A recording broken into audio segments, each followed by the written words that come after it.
안녕하십니까. 지역 MBC 공동기획 자치분권 대학 특강 똑똑 자치분권입니다. 인류가 개발한 수많은 발명품 가운데 가장 희한한 건 뭘까요? 아마도 돈 아닐까요?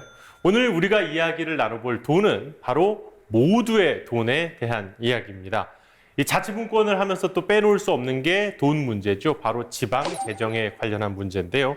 오늘 우명동 교수 그리고 민기 교수 두 분과 함께 이야기 나눠보겠습니다. 어서 오십시오.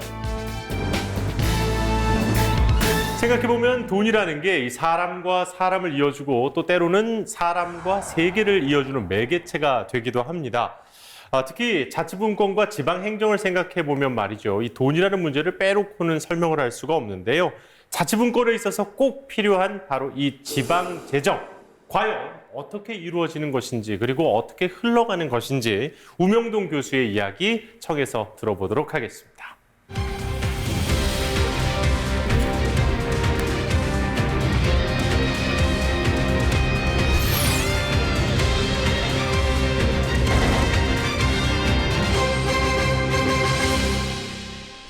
오늘 지방재정이라는 주제로 여러분들을 뵙게 된 우명동입니다. 크게 세 가지 꼭지로 가지고 말씀을 드릴 텐데요. 먼저 지방재정이 무엇인가, 그리고 그게 왜 필요한가, 이런 말씀을 드릴 거고요. 이어서 그러면은 여러분들에게 매우 익숙한 그 지방자치라는 이 개념이 있을 텐데 그 지방자치와 지방재정은 어떤 관계에 있을까, 이 말씀을 드리고자 합니다. 지방재정을 말씀드리기 전에 먼저 재정이란 무엇일까? 아까 우리 사회자분도 말씀하셨듯이 재정 그러면 돈, 회계, 장부 막 복잡하고 어렵고 이렇게 전달되기가 쉬운데요. 재정은 한마디로 나라의 살림살이 이렇게 정의를 할 수 있습니다. 살림살이 아주 편안하게 우리에 와닿는 개념 아닙니까? 그런데 나라의 살림살이를 재정이라 그래요. 근데 나라는 정부로 대표가 되기 때문에 정부의 살림살이 이렇게 정의를 할 수 있습니다. 근데 그러면 이런 재정은 왜 필요할까? 일반 시민들이, 주민들이 이미 알아서 자기의 살림살이를 하고 있는데 왜 굳이 나라가 살림살이를 해야 될까? 이게 이제 첫 번째 질문이에요. 시민 내지 주민들이 알아서 자기 의식주 생활을 하고 경제 생활을 하고 있잖아요. 그런데 보면은 자기 스스로 생활을 하고 있는데 스스로 해결해내지 못하는 문제가 있어요. 예를 들어 외침이 있었다든가, 아니면은 스스로 살고 있는 그 시민들끼리도 좀 못된 사람이 있어서 이렇게 선량한 시민들을 괴롭힌다든가, 이런 일이 있을 때 그거는 스스로 해결하기가 어렵잖아요. 그러니까 스스로 해결하기가 어려운 그런 서비스를 누군가가 이렇게 지원을 해줄 필요가 있다는 거예요. 그러니까 그래서 재정이, 정부의 살림살이가 필요해요.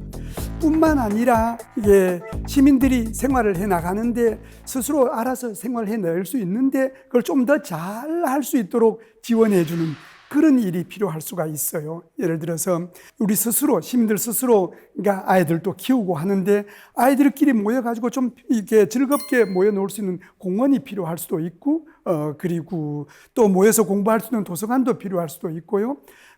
이 시민들이 왔다 갔다 할 때 가로등에 이렇게 불이 켜져 있을 필요도 있잖아요. 그런데 이런 거를 개개인들이 이렇게 하기는 좀 불편한, 그러나 이렇게 호롱불을 들고 다닐 수도 있을 거 아니에요? 그런데 그걸 좀 더 편안하고 즐겁게 생활할 수 있도록 도와주는 역할.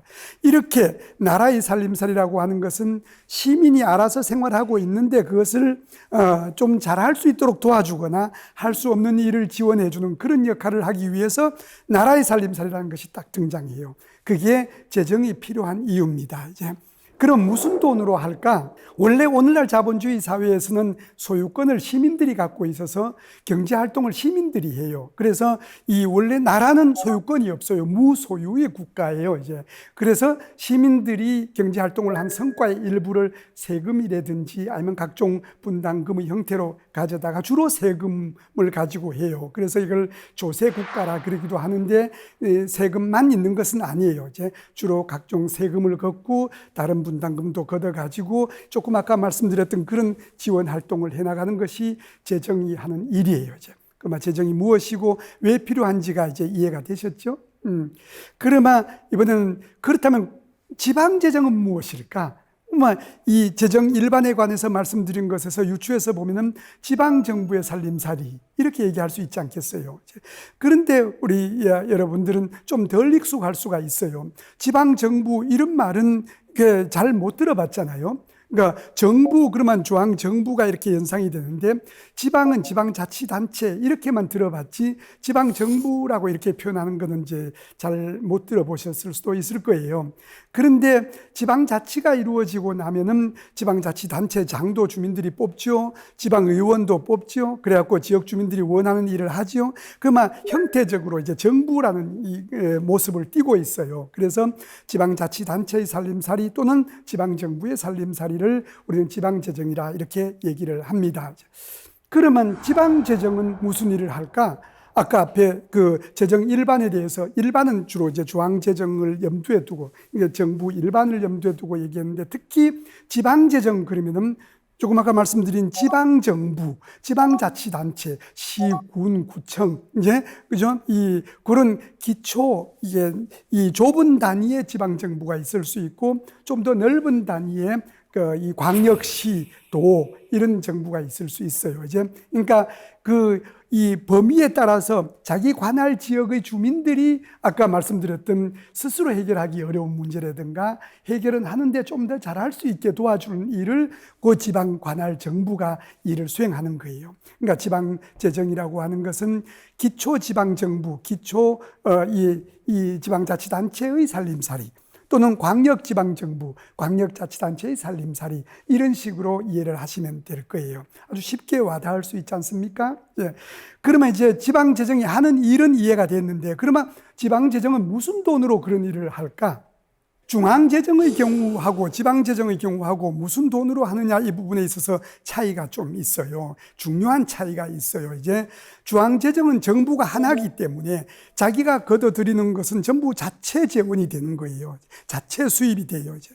근데 지방재정은 중앙정부가 있고 지방정부가 있잖아요. 이제 광역정부가 있고 기초정부가 있고. 이제 그래서 일단 우리는 오늘은 그냥 광역 기초를 구분하지 않고 이제 정부라고 합시다. 지방정부라고 합시다. 이제 그러면 지방정부는 자기 스스로 걷는 재원이 있어요. 지방세, 지방세외 수입 이런 게 있는가 하면은 중앙정부가 이런저런 이유로 이렇게 지원을 해주는 게 있어요.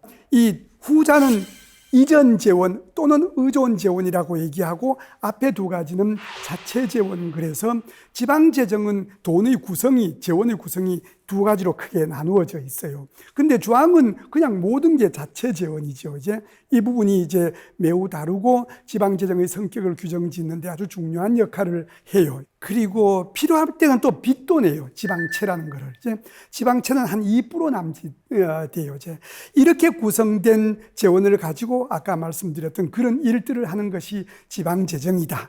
그러면 지방자치와 지방재정은 어떤 관계에 있는가? 이제 지방자치는 이 많은 경로를 통해서 이제 그 의미도 파악을 하고 계시겠지만은 오늘 얘기를 위해서 이제 이 핵심만 다시 한번 말씀을 드리면은 지방정부가 주민에 의해서 구성된 지방정부가 중앙정부로부터 독립된 지방정부가 지역사회가 필요한 지역사회의 의지를 반영해서 공공서비스를 공급함으로써 지역 주민들의 생활의 질을 높여주는 게 지방자치라는 거예요. 그러니까 지방자치는 우리들의 생활과 관련해서 매우 중요한 의미를 갖지 않겠습니까? 예. 그러면 그런 지방자치는 저절로 이루어지는가? 그런 지방자치는 지방재정이 뒷받침이 돼야 지방자치가 실행될 수 있지 않겠습니까? 이제 그래서 지방재정이 뒷받침이 돼야 지방자치가 현실에서 이루어질 수 있다. 지방자치의 물적인 기초를 제공하는 것이 지방재정이다. 이게 이제 지방재정의 중요성이에요. 그런데 여기서 우리는 이 질문을 할 수가 있어요. 이런 질문을 하고 대답을 해야 돼요. 이제 지방재정은 항상 지방자치를 지원해 주는가? 1991년에 지방자치가 다시 부활되기 이전에는 그때도 지방재정이 있었죠. 경상북도의 재정이 있고 전라북도의 재정이 있고 제주도의 재정이 있었는데 그때 재정은 중앙정부가 구상한 전체 이 나라 발전의 프로그램에 따라서 너희는 이런 세금을 재원으로 걷어가지고 이런 일을 해라. 이렇게 해서 지방재정 활동이 이루어진 거예요. 그런데 여기서 한 발 더 우리는 들어갈 필요가 있어요.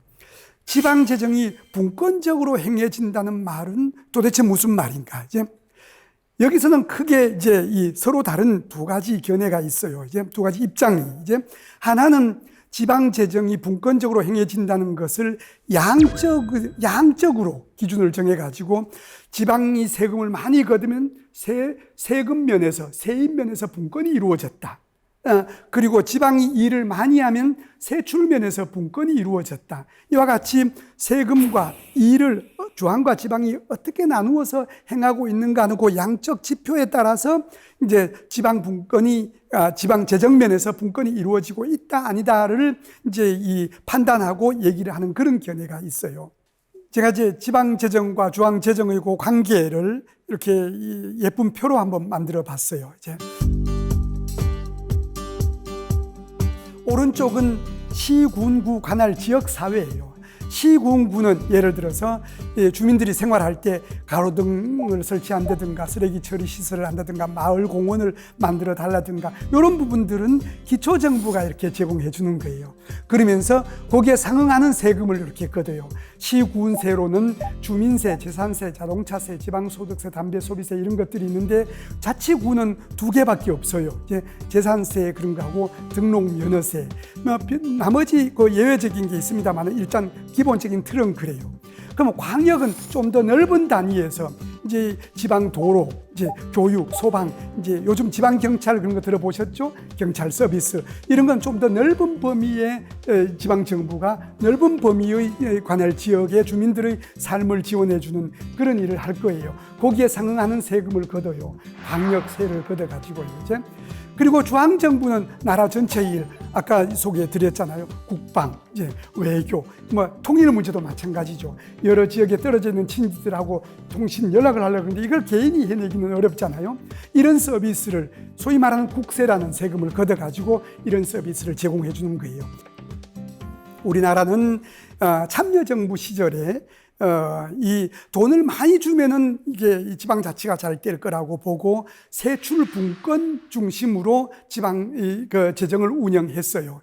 그래서 이전 재원을 주더라도 돈만 많이 주면은 이게 이 분권이 이루어지는 거로 보고 지방자치를 잘 지원해 줄 거로 생각을 했어요. 이제 그런데 지금 문재인 정부, 현 정부는 그래가지고는 지방자치를 제대로 지원 못한다라는 사실을 인식을 하고 지방세 비중을 높여주는 쪽으로 정책 방향을 바꿨어요. 이 정부가 들어서기 전에는 중앙정부가 걷는 세금이 8이고 지방정부가 걷는 세금이 2였어요. 8대 2. 그래가지고 지방이 하는 일은 6이고 중앙정부가 하는 일은 4예요. 그러니까 이게 지방자치가 제대로 될 수 있을까? 그래서 이 정부는 지방세 비중을 좀 더 높여가지고 7대 3 정도는 높이자.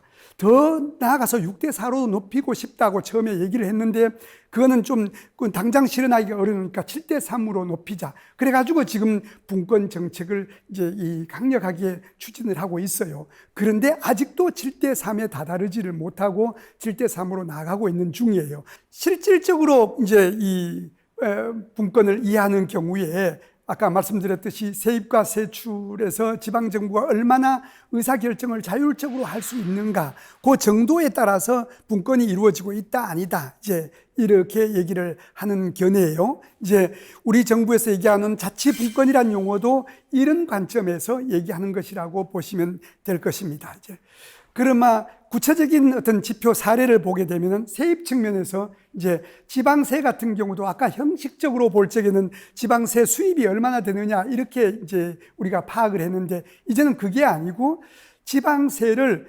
지방정부가 지역사회의 의사를 받들어 가지고 걷고 싶은 세금을 걷고 싶은 비율로 거둘 수 있는가 없는가 이제 이게 실질적 의미에서 지방분권이 되고 있는가 아닌가를 얘기해 주는 척도라고 볼 수 있어요. 이제 우리나라는 이제 이 지방세 탄력세율 제도라는 것을 택하고 있는데 이거는 모든 조세의 종목과 세율은 법률로 정한다라는 조세 법률주의가 있어가지고 법률이란 것은 중앙정부가 국회를 통과해서 만들어내는 거니까 지방의 의사가 반영될 여지가 없어요. 이제 그런데 그러다 보니까 지방자치 이 추세 속에서 분권 추세 속에서 지방의 의사를 좀 반영시킬 수 없을까 하는 여러 가지 제도들이 이제 고안되고 있는데 그 중에서 우리나라는 제도는 이 탄력세율 제도라는 걸 써가지고 조세 법률주의에 의해 가지고 그 이 지방세의 세율을 이렇게 정해 놓으면은 그 정해놓은 세율을 표준세율이라 그러는데 그것의 전후 50%를 더 거둘 수도 있고 덜 거둘 수도 있고 이렇게 지방에다가 이 의사를 이렇게 맡겨놓은 게 있어요. 모든 세금이 그런 게 아니에요. 11개 중에서 2개는 그런 제도가 없고 나머지 9개가 그런 제도가 있는데 그 중에 또 2개는 대통령령으로 그걸 정하게 돼 있고 나머지만 지방의회의 의사를 받들어 가지고 세율을 조정할 수 있게 놓은 탄력세율 제도라는 게 있어요. 그러면 말하자면 지방의 자율권이 이제 행사될 수 있지요. 제도는 그렇게 있는데 실질적으로는 거의 이제 활용되지 못하고 있어요. 그래서 지방세 부분에 있어서 자율적인 의사결정권은 거의 없다, 행사되지 못하고 있다 이렇게 보시면 될 거예요. 세출 측면에서 보면 또 거의 비슷한 내용이 이제 전개되는데요. 기능 그러면은 어떤 일은 중앙정부가 하고 어떤 일은 광역정부가 하고 어떤 일은 기초정부가 하고 이제 이게 기능 배분이라 그런 거예요. 거기에 따라서 돈 쓰는 그 비율이 틀려지잖아요. 이것도 엄격하게 법으로 이렇게 정해져 있어요. 지방자치법에 이제. 그런데 지방자치법에 보면은 중앙정부는 이런 걸 하고 광역은 이런 걸 하고 기초는 이런 걸 한다고 이렇게 돼 있는데 그 단서 조항에 가서 보면은 다른 법률이 있으면은 그러하지 아니하다. 이래가지고 이 중앙정부 각 부처에서 법률을 이제 안을 올려서 만들어내는데 그러다 보니까 이 어느 경우는 중앙정부와 광역정부와 기초정부가 막 같이 하는 일들이 막 뒤섞여 있어요.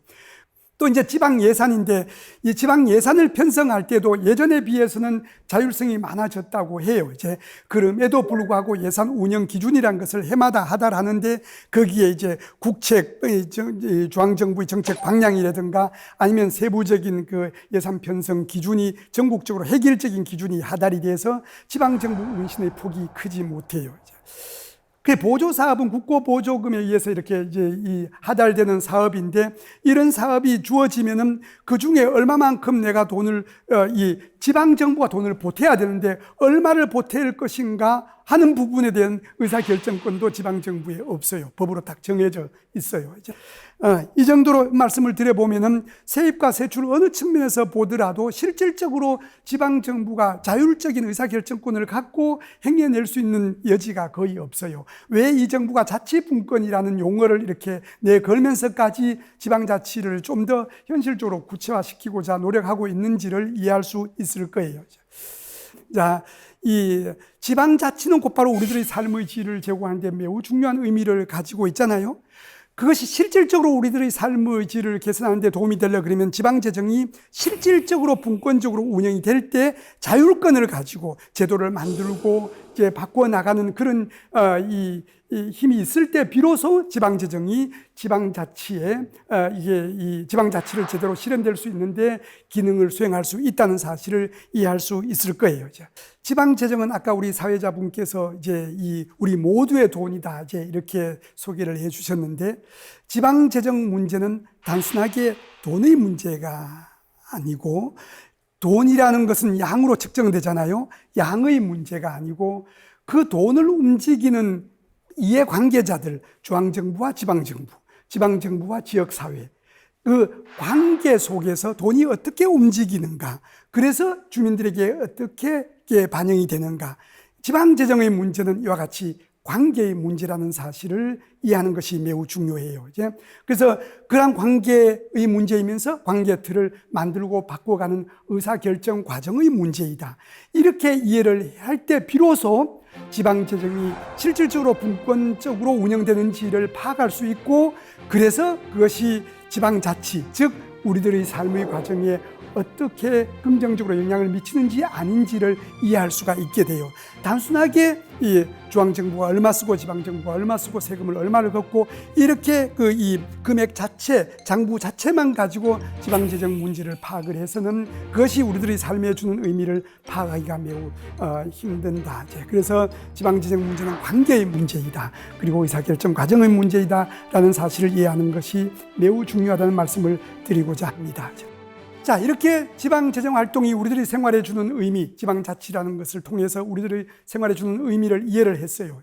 그러면 우리가 어떻게 이제 대응을 해 나갈까? 그럴 때 우리들의 삶의 질을 개선시키는데 조금 더 우리가 기여를 할 수 있을까? 이제 이런 부분을 한번 점검을 해보고자 해요. 자, 우선 주민은 주민대로, 공무원은 공무원대로 관심을 가져야 돼요. 지방재정활동이 이런 거구나. 이게 돈 자체의 문제가 아니고 이 돈이 왜 이렇게 움직이고 있는지, 그 틀이 왜 이렇게 만들어져서 움직이고 있는지를 그러니까 관심을 갖고 이해를 해야 돼요. 관심을 갖고 이해를 하게 되면 그 다음에는 참여를 해야 돼요. 기존에 이미 참여 메커니즘이 많이 갖춰져 있어요. 그러니까 주민들 차원에서는 주민자치회라는 게 만들어져 있고 또는 이 주민 참여 예산위원회라는 것도 있어요. 그뿐만 아니라 각종 민간 단체들도 있죠. 그래서 지방재정 활동에 가는 이 의미를 이해를 하고 참여를 해서 지역 주민들이 지방정부 활동에 있어서 우리들이 이런 걸 원한다는 것을 끊임없이 의사를 표현하는 것이 매우 중요해요. 주민들도 연대를 해야 되고 지방정부도 연대를 해서 이렇게 단결된 힘으로 중앙정부와의 관계에서 지방재정이 갖는 실질적인 의미와 그 관계 틀을 찾아내는 것이, 확보해내는 것이 우리들의 삶의 질을 한 단계 높이는 데 우리가 하는 역할이 아닌가 이렇게 생각합니다. 오늘 들어주셔서 감사드립니다. 고맙습니다.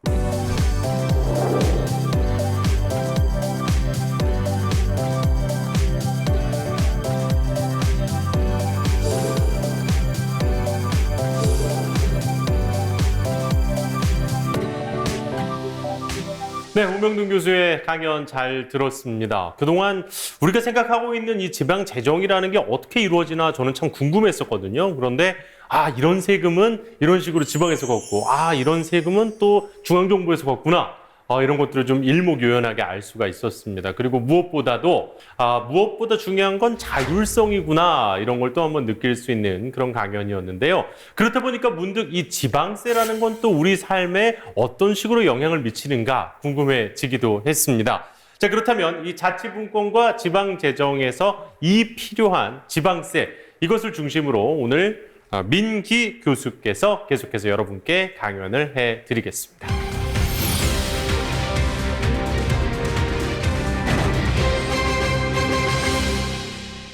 예, 우리의 삶을 바꾸는 지방자치, 이런 말씀 들어봤을 것입니다. 우리 지방자치를 하는 데 있어서 가장 중요한 게 지방재정인데, 실제 이 지방재정에 세입원이라고 하는 지방세, 그리고 세의 수입, 이것을 지방자치단체가, 특히 지방정부가 자유스럽게 또는 자율적으로 만들 수 있는 그런 권한이 거의 없습니다. 그래서 왜 이런 권한이 없는지, 그리고 이런 제한된 상황을 극복할 수 있는 방안은 무엇인지에 대해서 알아보겠습니다. 우리 국민이 납부하는 세금, 그러니까 조세는 한 25가지 정도가 있습니다. 이 중에서 법인세, 소득세, 부가가치세 이런 것들 14개 정도가 있는데, 이것은 국민으로서 중앙정부에 우리가 납부하는 세금이고, 그리고 취득세, 재산세, 자동차세 등 11개 세목은 우리가 지방정부의 구성원으로서 지방자치단체에 납부하는 그런 세금입니다. 그런데 우리가 이제 중앙정부와 지방정부의 가장 큰 차이는, 중앙정부는 전국을 하나의 단위로서 어떤 보편성을 가지고 운영을 합니다. 반면에 지방정부라는 것은 지방정부가 가지고 있는 특징이 다 다릅니다. 예를 들어서 우리가 기초지방정부라고 이야기하는 전라남도 신안군이 다르고, 서울특별시 강북구가 다르고, 또는 우리 경상남도 양산시, 이 243개 자치단체가 각각 다르기 때문에 이 자치단체의 특징을 우리가 한마디로 요약하면 다양성이라는 겁니다. 이 다양성을 바탕으로 세금을 부과한다면 우리 지역에서는 관광객이 많이 오니까 지방관광세를 한번 만들어 봐야 되겠다. 또는 우리 지역은 지방환경세를 만들어 봐야 되겠다. 우리는 수도권에 위치하니까 지방에 어떤 소비세를 만들어 봐야 되겠다. 이런 식으로 다양성이라는 게 있는데, 실제 이 다양성에 대한 지방정부의 특색이 현재 있는 제도에서는 반영이 안 되고 있다라고 볼 수 있습니다. 그러면 지방정부가 자신의 지역, 자기 지역의 특성에 맞는 지방세를 신설할 수 없다는 것. 이것은 무엇 때문이냐 하면 우리가 조세 법률주의라는 것 때문에 그렇습니다. 우리 헌법에는 조세의 종목과 세율은 법률로 정한다라고 규정이 되어 있습니다. 또 우리 지방자치법에도 지방자치단체는 법률로 정하는 바에 의해서만 지방세를 부과 징수할 수 있다라고 규정되어 있죠. 그렇기 때문에 지방자치단체가 할 수 있는 자치입법이라고 하는 조례로서는 전혀 지금 지방세를 결정할 수 없는 것이 우리의 현실입니다. 그러면 현재와 같은 조세 법률주의 상황에서 지방자치단체가 자주재원인 지방세를 확충할 수 있는 방안은 없을까? 여기에 대해서 한번 이야기를 해보겠습니다. 이런 방안 중에 하나는 첫째, 현재 국세가 가지고 있는 국세가 14개 세목이 있는데 이 중에 국세 세목의 일부를 지방 세목으로 전환하는 방법이 하나 있습니다. 두 번째는 새로운 지방 세목을 법률로 신설하는 방안이 있죠. 그러면 이제 우리가 갖는 의무는 이런 겁니다. 국세의 세목 중에 일부를 지방 세목으로 전환해 주겠다. 예를 들면 우리가 현재 부동산을 사고 파는 데 있어서 양도 하는 차액을 양도소득세입니다. 이게 국세인데 양도소득세를 지방 양도소득세로 해서 지방에 넘겨주면 모든 지방정부의 재정이 확충될까요? 그렇진 않다라는 겁니다. 왜냐하면 그 이유는 우리가 비싼 땅, 그러니까 양도 차익이 많고 비싼 고가의 땅이 이게 사고 파는 매매가 되는 이런 뭐 서울이나 수도권 지역에서는 이런 세금을 지방 정부로 양도를 하면 그 지역에서는 소득이 많이, 그러니까 세수가 많이 거치겠죠. 그러나 우리가 알고 있는 강원도랄지 영남이나 호남 지역의 시군 지역에서는 실제 부동산의 양도도 그렇게 많이 생기지 않지만 양도로 있어서 발생하는 차액 이런 게 많이 발생하지 않을 거예요.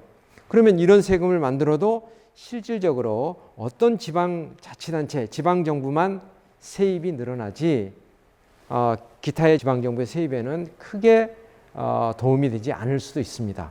그렇기 때문에 세원이 없는 지방정부에게는 지방재정 확충에 현재 있는 국세를 지방세로 지방세로 이양을 한다 할지라도 큰 도움은 되지 않을 것입니다. 그러면 앞으로 이제 지방정부 간 재정의 어떤 격차가 점점 커질 것이 아니냐라는 그런 우려를 할 수도 있습니다. 그렇습니다. 세원이 없는 지방정부에서는 그러면 어떻게 해야 될 것이냐. 이때 이제 이전 강의에서 들었겠지만 지방정부가 교부세랄지 국고보조금을 통해서 재정을 지원해 주는 것이죠. 자, 그러면 만약에 이전에 이제 국세의 일부 세목을 지방세로 넘겼을 때 그로 인해서 세수가 확충되는 이런 지방정부에 대해서는 중앙정부가 더 이상 이런 지방정부는 재정 지원을 하지 않고 자립할 수 있도록 해주는 것이 바람직한 방향이라고 볼 수 있습니다. 자, 현재 우리나라 지방정부의 세입 구성을 봐보면 전체 세입의 약 43%가 이제 자체재원이라고 하는데 이 자체재원 중에 지방세가 약 35% 그리고 세액 수입이 약 8% 정도 돼 있고 중앙정부로부터 지방으로 이전되는 교부세와 보조금이 약 45% 정도 됩니다. 기타의 수입은 실질적 수입이 아니고 또 지방채는 우리가 미래에 상환해야 될 그런 의무가 있기 때문에 실질적인 수입이라고 볼 수가 없죠. 이런 것들이 한 12% 정도 차지하고 있습니다. 그러면 현재 상황에서 이 조세법률주의라는 이런 제도적인 상황에서 지방정부가 탄력세율 제도라는 걸 활용해서 그나마 지방재정을 확충할 수 있는 방법은 없을까라고 우리가 또 한번 물어볼 수 있습니다.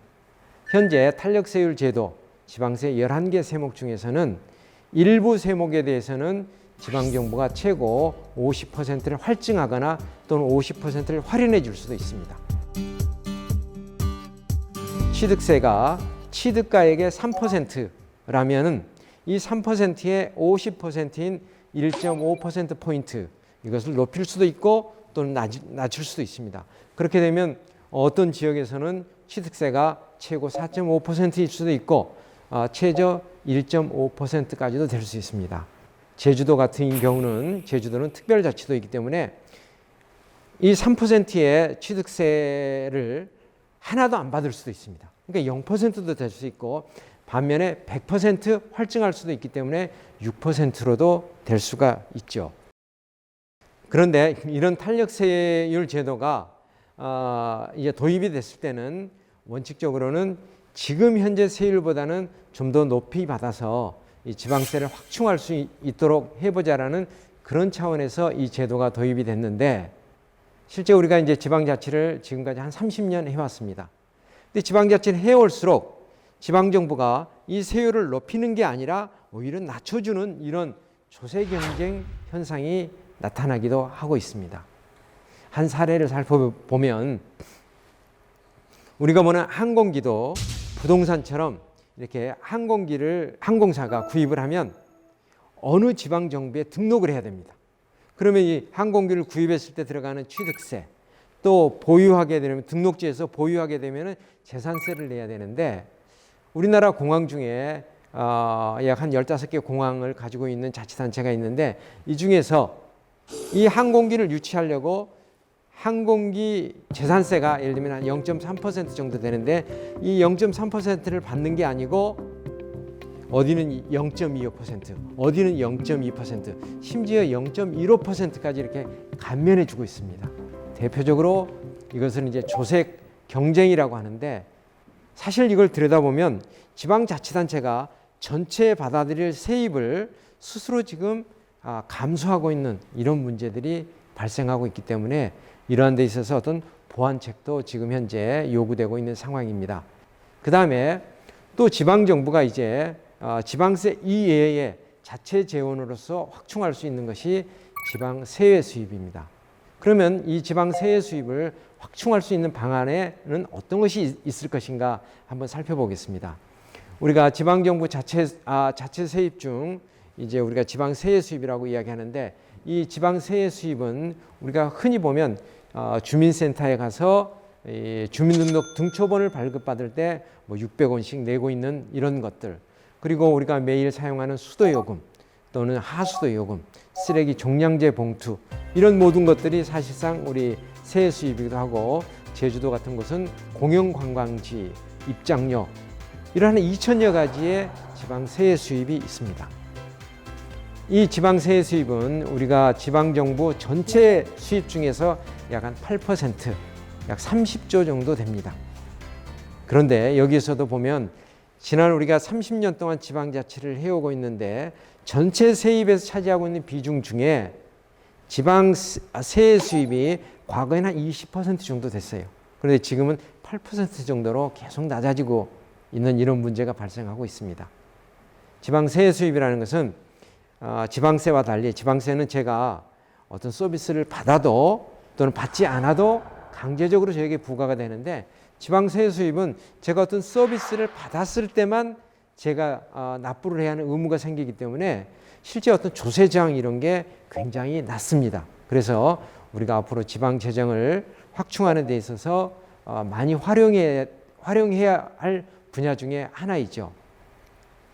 예를 들면 지방세외 수입을 확충하는 사례를 한번 살펴보면 제주도의 경우는 먹는 샘물을 생산해서 세외 수입을 확충하기도 하고 충남 보령시 같은 경우는 여러분 보령시는 들어보면 머드 축제, 굉장히 유명한 축제가 됐죠. 이 머드를 활용해서 화장품을 만들어서 세외 수입을 확충하기도 하고요.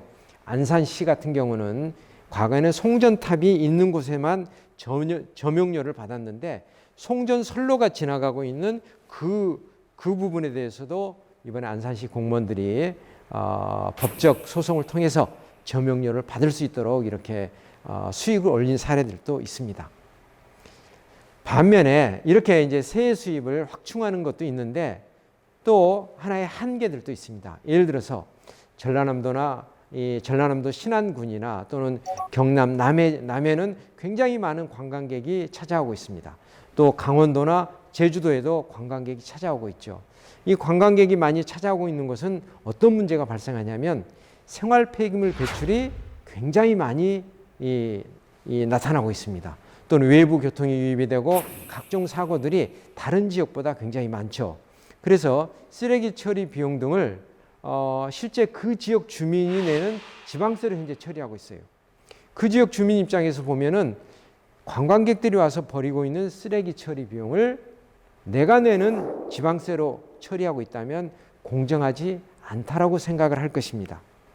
그러나 현재 우리나라 법률에서는 지방자치단체가, 그러니까 지방정부가 부담금이라는 것을 설치할 수 있는 권한이 전혀 없습니다. 예를 들어서 부담금 관리 기본법은 오로지 부담금을 설치할 수 있는 것은 중앙행정기관의 장만이 할 수 있는 겁니다. 그 다음에 이제 우리가 지방세라는 것도 확충하는 데 있어서 어떤 제한적인 한계가 있고, 또는 지방세 수입도 어느 정도 저희가 확충할 수 있는데, 이전에 제가 말씀드린 것처럼 지방에서 발생하고 있는, 특정 지방에서 발생하고 있는 어떤 사안들에 대해서 지방정부가 새로운 부담금을 부과를 해서 거기에 들어가는 원인자에게 들어가는 어떤 비용들을 처리할 수 있도록 하는데, 이 권한을 중앙정부가 가지고 있어서 실질적으로 지방정부가 가지고 있는 권한이 굉장히 제한되어 있다라고 제가 말씀드렸습니다. 그러면 현재 자체 재원으로서 사업을 하는 데 있어서 이 한계가 있는데, 그렇다면 우리가 지금 이제 생각해 볼 분야가 하나가 지방채라는 게 있습니다.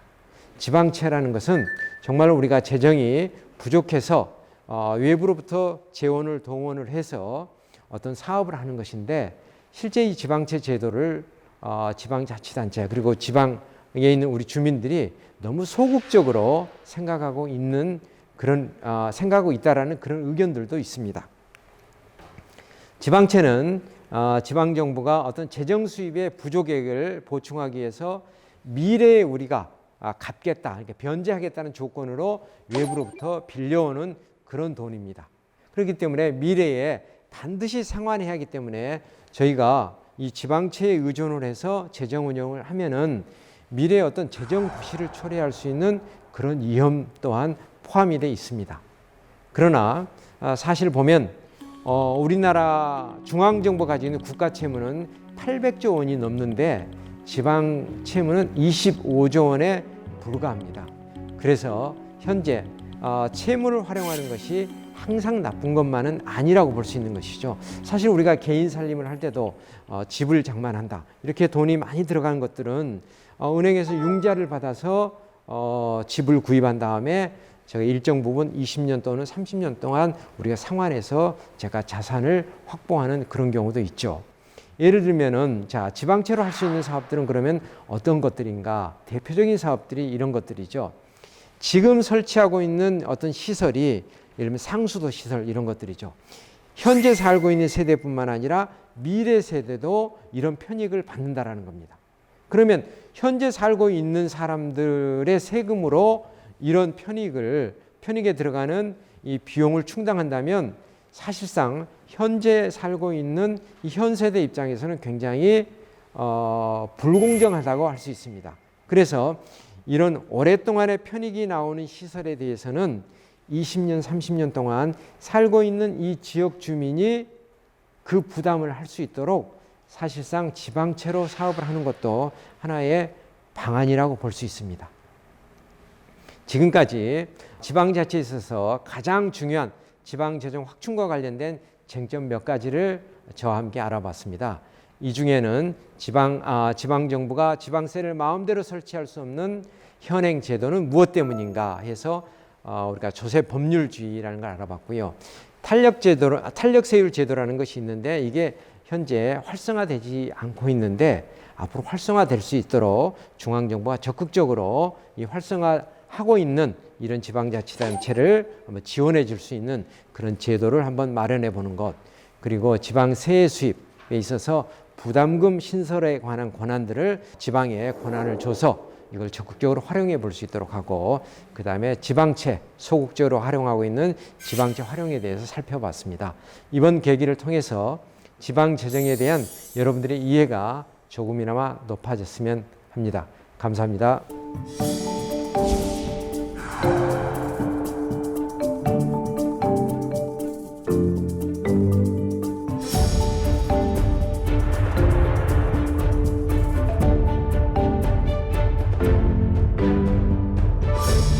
네, 민기 교수의 강연까지 잘 들었습니다. 제가 내고 있는 세금이 25종류로 되는지 일단 잘 몰랐었고요. 저희 같은 월급쟁이들이야 그냥 이렇게 알아서 빠져나간다고 생각을 했었는데. 그리고 사실 그런 얘기들 아마 많이 들어오셨을 것 같아요. 뭐 자동차 등록할 때 어느 동네 가면 조금 더 싸대더라. 그래서 저는 이게 무슨 얘기지? 라고만 생각을 했었는데 오늘 이 조세 경쟁이라는 용어로 아까 뭐 비행기는 큰 거지만 우리 일상생활에 사실 자동차 이 취등록세 어느 동네로 가면 싼다더라 뭐 이런 얘기들 많이 하는데 되게 와닿는 이야기 잘 들었습니다. 제가 오늘 좀 시청자 여러분들을 대신해서 궁금해하실 만한 내용들 좀 여쭤보려고 해요. 아무래도 이제 오늘 두 분 모두 좀 지방자치단체들 그리고 지방정부들의 이 좀 자율성이 높아질 필요성이 있다고 많이 얘기를 해 주셨는데요. 특히 지방세와 관련해서는 이렇게 분담금 같은 거를 좀 임의로 조정할 수 없다는 점이 저도 상당히 좀 놀랐거든요. 근데 최근에 좀 화제가 됐던 것 중에 하나가 많은 분들이 알고 있는 제주도에 또 계시니까 제주도 같은 경우는 이제 원희룡 지사가 입도하는 이 관광객들에게 어느 정도의 좀 부담금을 받겠다 해서 이제 흔히 우리가 알기로는 이제 입도세로 많이 얘기가 됐었는데 그것도 상당히 좀 화제가 됐었잖아요. 어떻게 생각을 하십니까? 그 말씀을 뭐 좀 드려보죠.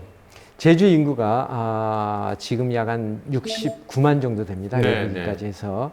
그러면 우리 전체 인구의 1.2%입니다. 그렇죠.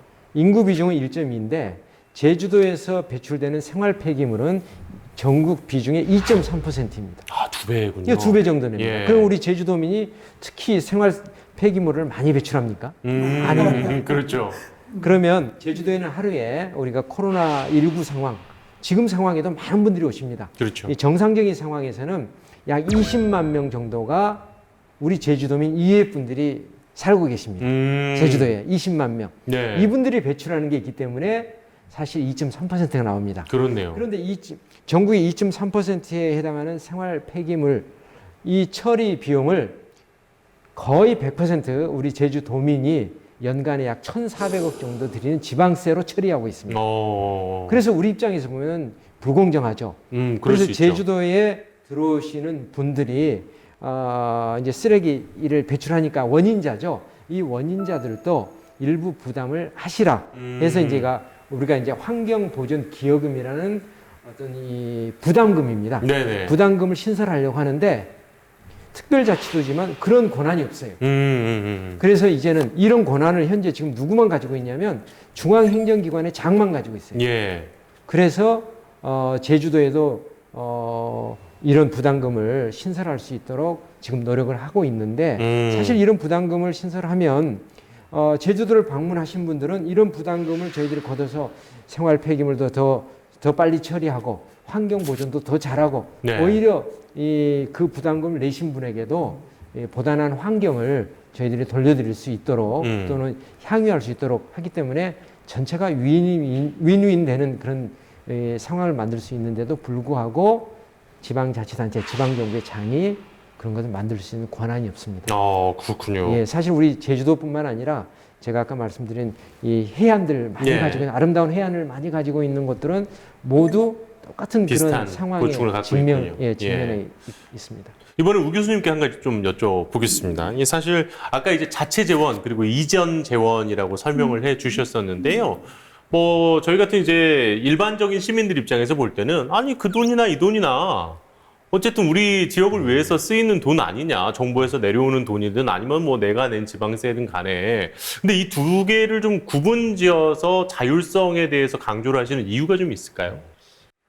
그렇지 않아도 아까 이 말씀드릴 때 이제 잠깐 소개해드렸듯이 참여정부 시절에 그때는 그런 시각이 좀 있었어요. 지방이 쓸 수 있는 돈을 많게 해주면은 이 분권이 되고 지방자치하는 데 도움이 되지 않을까. 이제 그렇게 해놓고 보니까 이제 이 자체 재원은 지금 걷는 자체는 우리 민 교수님 말씀하셨듯이 각종 제약들 때문에 아무거나 못 걷지만은 그렇죠. 걷어놓고 나면 그거를 이제 좀 자율적으로 쓸 수가 있잖아요. 사실상은 또 거기도 뭐 이 자율적이 않은 부분이 많이 있습니다만 어쨌든 제도적으로는 그런데 이전 재원은 늘 올 때 이게 특히 국고보조금 같은 경우는 어디에 꼭 이 사업을 하는데 써라 이렇게 정해져 있어요. 그리고 일반 보조금 그래서 이 용도가 정해져 있지 않는 것도 그렇죠. 사실상은 용도가 정해져 있는 것이나 비슷한 그 효과를 내는 경우가 있는데 네. 아까 표에서 보셨지만은 국고 보조금이 일반 보조금보다 더 커요. 그렇죠. 근데 그 국고 보조금은 그냥 주는 게 아니고 거기에 너네들 돈을 50% 또는 뭐 30%, 70% 보태서 이 사업을 해라라고 네. 이게 거의 의무적으로 내려오는 경우가 다 많아요. 주는 경우는 거의 없군요. 그렇습니다. 예, 이제 예. 예를 들어 여권 이 발급 업무 이런 건 100% 줘요. 이제 네네네. 그 대부분의 중앙정부가 주는 보조 사업에는 그러니까 지방이 그 매칭이라 그래가지고 지방 정부에 그 이 남아 있는 돈을 써야 돼요. 이제. 그러다 보니까 남아있는 돈이 없는데도 그 사업은 예를 들어 기초연금을 줘라. 이건 예. 법으로 정해지기 때문에 안 줄 수가 없어요. 그렇죠. 그런데 지방 자기가 부담해야 될 몫이 있는데 돈이 없잖아요. 그럴 경우에는 일반 보조금 꼴이 달려있지 않는 돈도 거기다 써야 되는 거예요. 전용을 할 수밖에 없는 상황이군요. 예, 그거를 예. 이제 일반 보조금의 특정 보조금화 현상이 자꾸 가속화되고 있다 그러는데 용어가 좀 어렵습니다만 그냥 쉽게 생각하면 이 돈이 너무 부족하니까 저 돈 갖다 땡겨 쓰는 거네요. 바로 그겁니다. 예, 이제. 예. 그런 식으로 해서 그러니까 이 자율적으로 쓸 수 있다고 내려준 돈마저도 그러니까 그 의무적으로 해야 될 곳에 쓰다 보니까 네. 자체적으로 할 수 있는 여력이 별로 여력이 거의 없군요. 없어져요. 그래서 어쨌든 이 자체 재원이 상대적으로 더 많은 것이 그 자율적으로 쓸 수 있는 폭이 더 커지는 거고 네. 이전 재원은 각종 그 이 직간접적으로 이게 용도가 정해져 있는 경우가 많기 때문에 자율성이 거의 없어요. 네. 그리고 나눠주는 것도 결정을 중앙정부가 하고 그렇죠. 그러다 보니까 아무래도 자체 재원이 더 많은 게 지방정부의 그 자율적으로 쓸 수 있는 폭이 더 많지 않을까. 그래서 이번 정부도 그냥 쓸 수 있는 돈을 늘리는 데 초점을 맞추기보다는 세금을 너네들이 걷는 부분을 좀 더 높이는 데 네. 방점을 찍어서 정책 방향을 바꾸고 있는 거라고 이해를 하시면 될 것 같아요. 뭐 두 분 얘기를 오늘 쭉 들어보니까 이게 그동안은 뭐 이제 좀 너무 하늘에 떠 있는 그런 얘기처럼 느껴졌던 이 지방 정부의 재정, 지방 재정이라는 그 의미도 좀 알게 된 것 같고요. 그리고 우리 지자체가 내가 살고 있는 내 지자체가 어느 정도의 좀 재정 자립도를 갖고 있는지도 오늘은 한번 좀 찾아봐야겠다. 이런 생각이 좀 들었습니다. 그래서 그렇다면 내가 살고 있는 우리 동네는 어떻게 하면 조금 더 자율적으로 더 발전할 수 있을까에 대해서 또 고민해 볼 수 있었던 그런 시간이었던 것 같습니다. 두 분 오늘 긴 시간 동안 말씀 잘 들었습니다. 고맙습니다. 네, 고맙습니다.